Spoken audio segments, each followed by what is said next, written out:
Good morning students, महर्षि Gautam school के online platform में आपका स्वागत है। हम लोग भारत की अपवाह प्रणाली के बारे में अध्ययन कर रहे थे। अपवाह प्रणाली क्या होती है? अपवाह मतलब नदी या धाराओं का एक निश्चित दिशा में बहना अपवाह कहलाता है। अपवाह से अभिप्राय यह है कि नदियाँ एक निश्चित दिशा में बहती है और बहने के बाद जो जिस डायरेक्शन में चलती है वो कहलाता है अपवाह। और अपवाह प्रणाली किसे कहते हैं? जैसा कि हमारा जो टाइटल है भारतीय अपवाह प्रणाली। अपवाह प्रणाली मतलब नदियों का एक निश्चित ज्यामितीय दिशा में बहना या एक जो इसका स्वरूप बनता है वह स्वरूप कहलाएगा अपवाह प्रणाली। फिर उसके बाद में हमने पिछली वाली क्लास में पढ़ा था सिंधु अपवाह प्रणाली। हिमालय और दक्षिण के पठार दो अपवाह प्रणालियों के रूप में भारत की अपवाह प्रणालियों को विभाजित किया गया है। उसमें पहला हिमालय अपवाह प्रणाली, जिसमें हमने सिंधु नदी अपवाह प्रणाली के बारे में अध्ययन किया।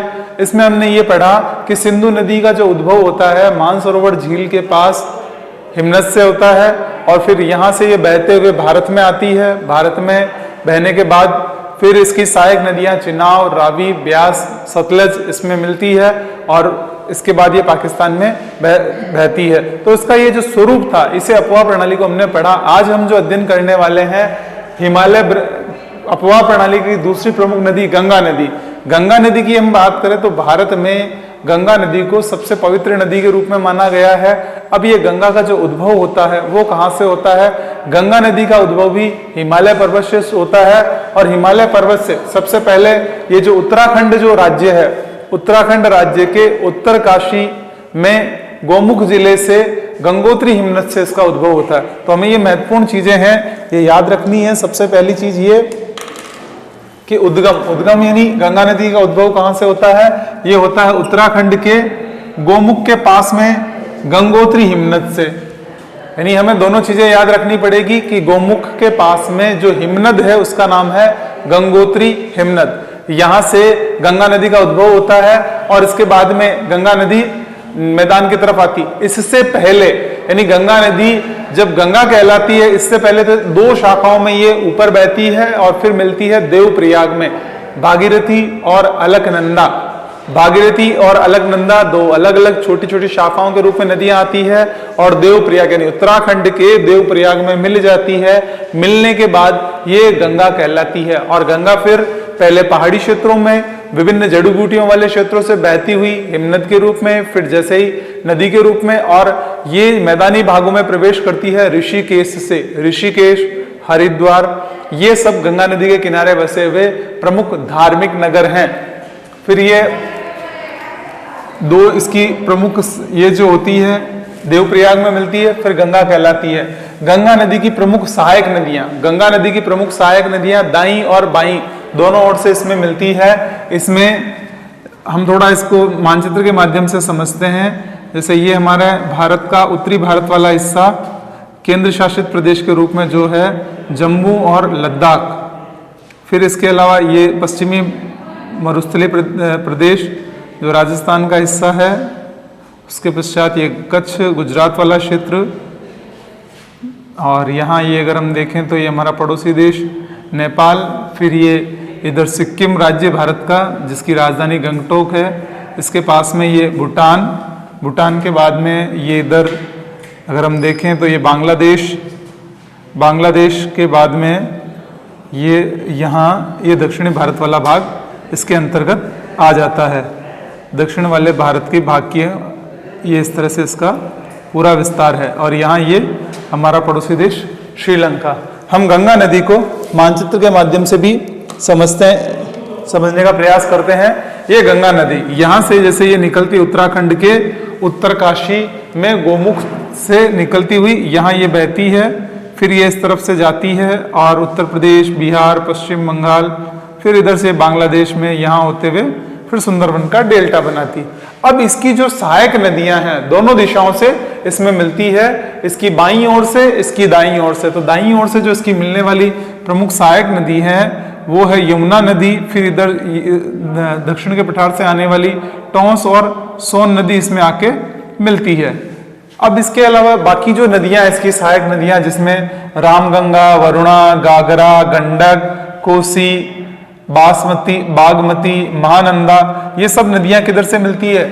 ये सब बाईं ओर से मिलने वाली नदियां हैं। यानी गंगा नदी के अगर हम अपवाह को देखें तो गंगा नदी का जो अपवाह है, जिस क्षेत्र में गंगा नदी बहती है, बहुत ही उपजाऊ क्षेत्र है। नदियों के द्वारा लाई गई प्रतिवर्ष नई मिट्टी आ जाती है और इस भाग में मिट्टी की एक उपजाऊ जो स्वरूप है वो इस पे जमा होता जाता है और उपजाऊपन के कारण ये उत्तर का विशाल मैदान जनसंख्या की दृष्टि से भी सघन है, क्योंकि यहाँ खाद्यान्न की पर्याप्त पूर्ति होती है। तो हमें सबसे पहले ये चीज ध्यान रखनी है, गंगा का उद्गम कहाँ से हुआ, गंगा कौन कौन से क्षेत्रों से बहती है। अब यहाँ जो ये एक टिग्नोमेट्री स्वरूप बन रहा है, ज्यामितीय जो स्वरूप बन रहा है नदी के अपवाह का, ये कहलाता है अपवाह प्रणाली, ड्रेनेज सिस्टम। देन नेक्स्ट अगर हम कहें तो सबसे ज्यादा गंगा नदी कौन से राज्य में बहती है?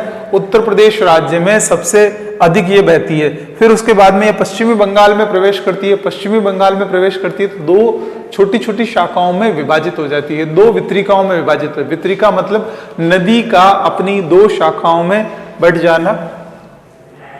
फिर इसमें यहाँ ये वितरिकाओं के रूप में होते हुए पश्चिम बंगाल में बहती है, फिर आगे ये बढ़ती है। तो दो वितरिकाएं कौन कौन सी है? भागीरथी और हुगली। भागीरथी और हुगली दो वितरिकाओं के रूप में पश्चिम बंगाल में बहती है। पश्चिम बंगाल में बहने के बाद फिर ये कहाँ एंटर करती है? बांग्लादेश में प्रवेश करती है। बांग्लादेश में जैसे ही गंगा नदी प्रवेश करती है, यहाँ इसका नाम परिवर्तित हो जाता है। यानी बांग्लादेश में गंगा नदी जैसे ही प्रवेश करती है, यहाँ इसका नाम क्या हो जाता है? इसको यहाँ पद्मा के नाम से जाना जाता है, यानी पद्मा। गंगा नदी को बांग्लादेश में पद्मा के नाम से जाना जाता है। फिर ये यहाँ बहती है। गंगा नदी की जो सहायक ये वितरिका जो हुगली है, हुगली को विश्व की सबसे विश्वासघातिनी नदी कहा गया है। हुगली को पश्चिम बंगाल में विश्व की सबसे विश्वासघातिनी नदी कहा गया है।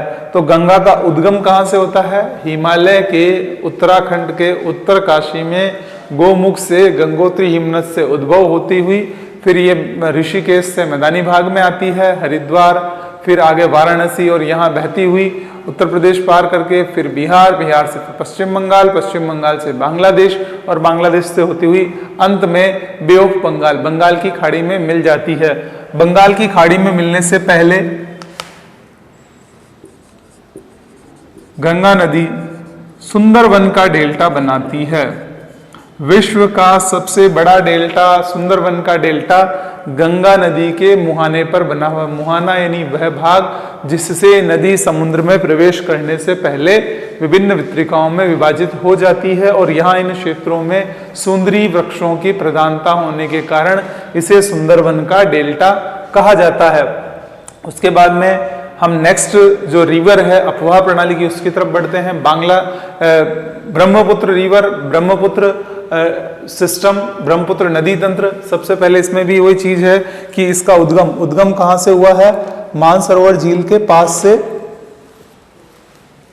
उद्गम, मानसरोवर झील के निकट चेमायुंग हिमनद से। चेमायुंग हिमनद से हमने पढ़ा था। सिंधु नदी का भी उद्भव कहां से होता है? मानसरोवर झील के पास से, चेमायुंग हिमनद से। यहां हमने ये देखा था, ये मानसरोवर झील से इस तरफ ये सिंधु नदी बहती है और इस तरफ अगर हम देखें तो ये कौन सी है? ब्रह्मपुत्र नदी यहाँ बहती है। फिर यहाँ ये दो शाखाओं से होते आके इधर मिलती है, फिर यहाँ ये बांग्लादेश में प्रवेश करती है, उसके बाद में इससे मिल जाती है। तो यहाँ अगर हम देखें तो ब्रह्मपुत्र नदी जो कि इधर बहती हुई मानसरोवर झील से शुरू होती है, यानी ये देखो ये मानसरोवर झील से शुरू हुई, फिर यहाँ ये इस तरह से बहती हुई, ये जब नेपाल में, चीन में यहाँ बहती है तो तिब्बत में इस क्षेत्र, इस नदी को किस नाम से जाना जाता है? सांगो।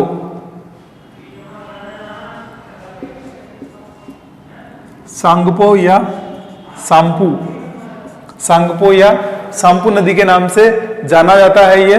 फिर उसके बाद में ये हिमालय को काटती हुई केनियन बनाती है। देखो इस कंसेप्ट को हम समझें। सबसे पहले नदी क्या करती है? नदी के अपर्दन द्वारा निर्मित स्थलाकृतियों में ये स्थलाकृति है केनियन। केनियन की अगर हम देखें तो सबसे पहले नदी क्या करती है?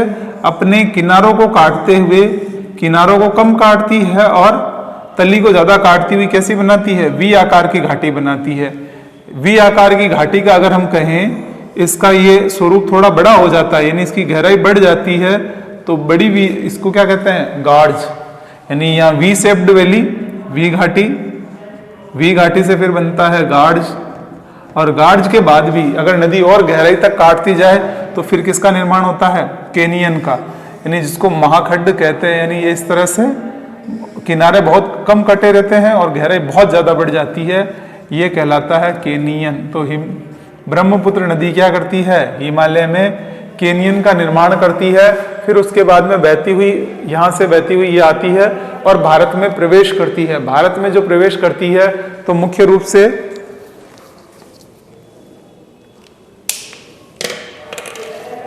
यह भारत में सियांग और फिर दिबांग नाम से भारत में प्रवेश करती है। सिमांग और दिमांग नाम से ये प्रवेश करती है।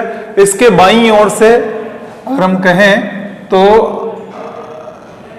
ये पासी घाट के निकट दिबांग और लोहित इसमें मिल जाती है। यानी भारत में सियांग नाम से प्रवेश करती, फिर दिबांग और ये लोहित जो कि पासी घाट के निकट इसमें मिल जाते हैं। मिलने के बाद ये नदी कहलाती है ब्रह्मपुत्र नदी। यानी शुरुआत में जब प्रवेश करती है तो इसे ब्रह्मपुत्र के नाम से नहीं जानकर सियांग के नाम से जाना जाता है, और फिर इसके बाद में बाईं ओर से दिबांग और लोहित इसमें मिलती है, फिर इसके बाद में इसे ब्रह्मपुत्र नदी के नाम से जाना जाता है।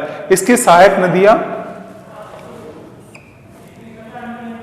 सुबना सिटी, जिया, भरेली, दंश्री, पुथीमारी, पगलादिया, कपिली और मानस है। ये सहायक नदियां हमें विशेष ध्यान रखनी है, बहुत सिंपल सी है। सुबना सिरी, जिया भरेली, पगलादिया, फिर इसके अलावा कपिली और मानस। इसके बाद में जो महत्वपूर्ण बनता है वो है माजुली। माजुली क्या है, विश्व का सबसे बड़ा नदी द्वीप। विश्व का सबसे बड़ा नदी द्वीप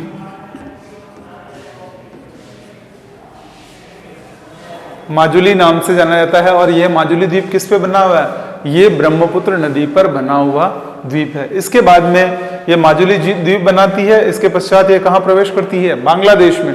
बांग्लादेश में जैसे ही ब्रह्मपुत्र नदी प्रवेश करेगी ये वहां जमुना के नाम से जानी जाती है। बांग्लादेश में ब्रह्मपुत्र नदी को जमुना के नाम से जाना जाता है, और फिर इसके बाद में आगे ये पद्मा नदी से मिलकर संयुक्त रूप से मेघना के नाम से जानी जाती है, मेघना। और फिर आगे यहां पर ये डेल्टा बनाते हैं जिसे सुंदरवन का डेल्टा कहते हैं। सुंदरवन डेल्टा का निर्माण करते हैं। और यहां अगर हम कहें विश्व का सबसे बड़ा नदी डेल्टा गंगा और ब्रह्मपुत्र के मुहाने पर सुंदरवन के डेल्टा के नाम से जाना जाता है। इस प्रकार अभी जो हम पढ़ रहे हैं अपवाह प्रणाली, अपवाह प्रणाली में हमने अभी तक अध्ययन किया कि मुख्य रूप से कौन कौन सी है। दो अपवाह प्रणाली की हम अध्ययन करेंगे, हिमालय का अपवाह प्रणाली और प्रायद्वीपीय अपवाह प्रणाली। हिमालय की अपवाह प्रणाली में सिंधु नदी अपवाह प्रणाली हमने अध्ययन किया, सिंधु के बाद गंगा नदी और ब्रह्मपुत्र नदी, इसका हमने अध्ययन किया। अगली वाली क्लास में हम नेक्स्ट जो अध्ययन करेंगे अपवाह प्रणाली के अगले स्वरूप का। धन्यवाद।